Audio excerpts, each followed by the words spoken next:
the Middle East and the terrorists who get paid for the money that we send over there. The fact that we are not going to lead the clean energy revolution, because now this technology is being developed in Europe and in Shanghai, is a real shame. For the first time in history, this country is not going to lead on a technological revolution unless we change.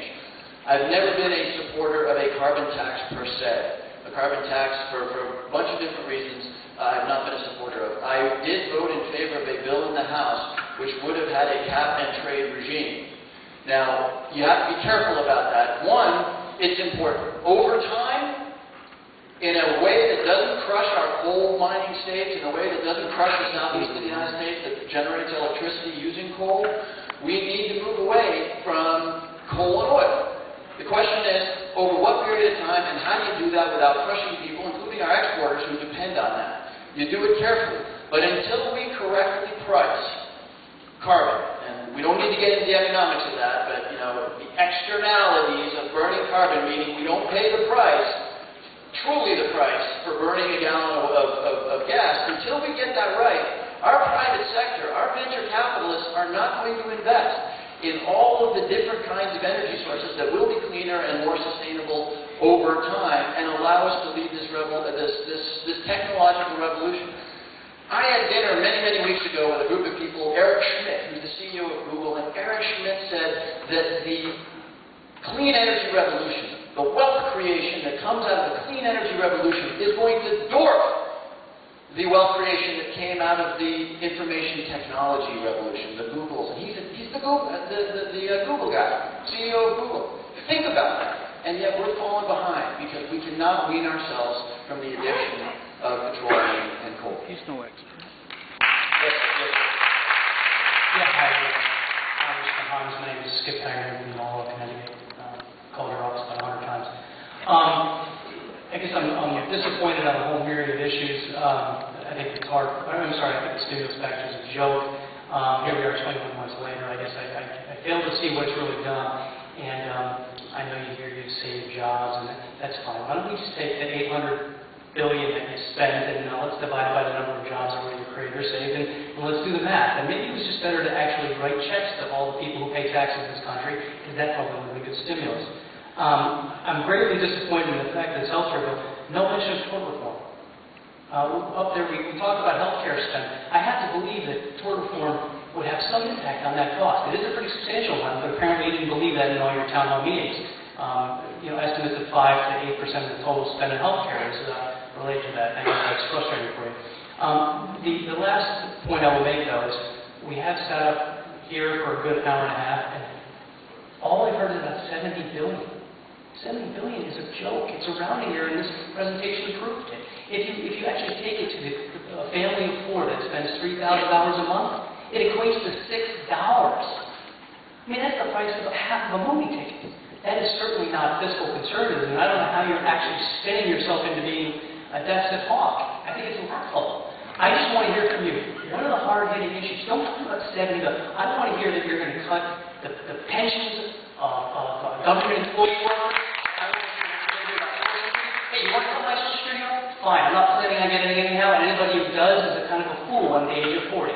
But why don't you come out and say it? Why don't you challenge people down there? And it may not be popular, but you're not supposed to be popular. You're supposed to be a leader. That's what I'm asking for. But I just don't see it. It's really frustrating because I see career politicians down there that will do anything. And they are Santa Claus. They bribe the electorate to vote for them. They raid the treasury of this country to stay in their job. And it's sad.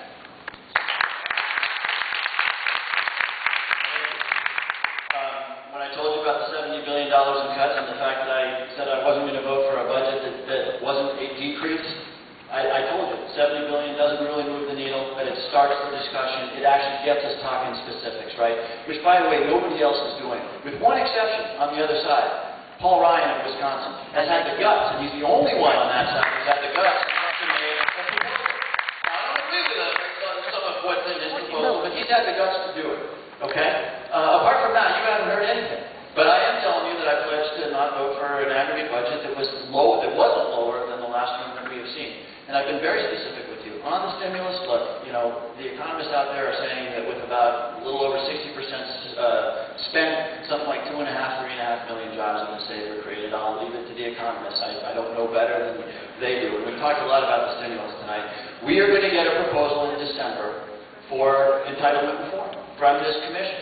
And I think at that point, we're going to decide what we want to do.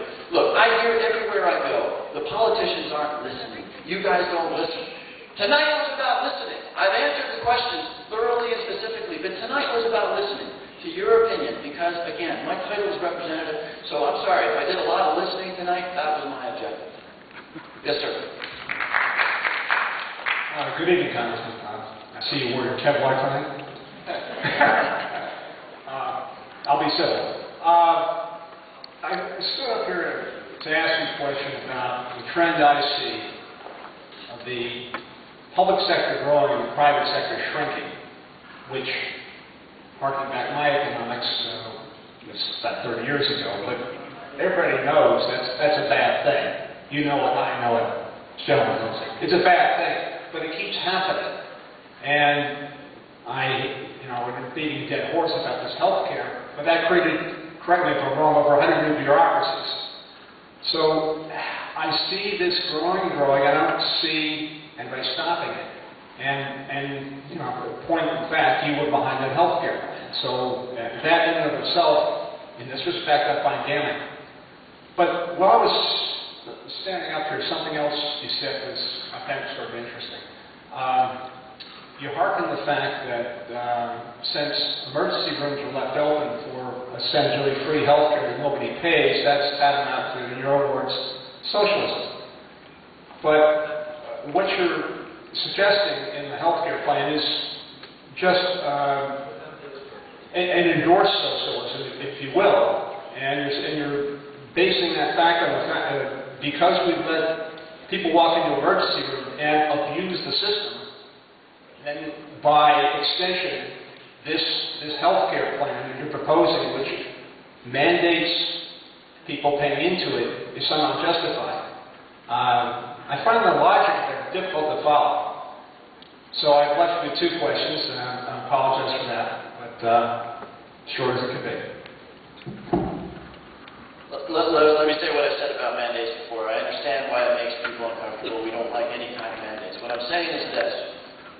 If there were no mandate, you could take a decision. I'm not going to buy health insurance.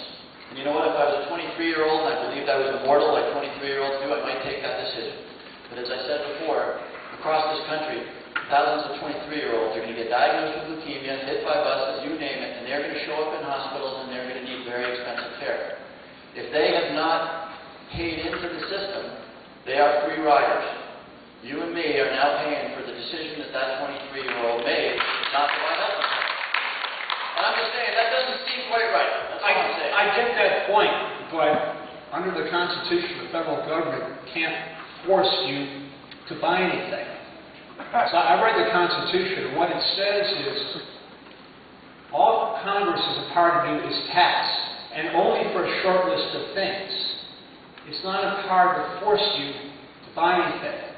And what I would submit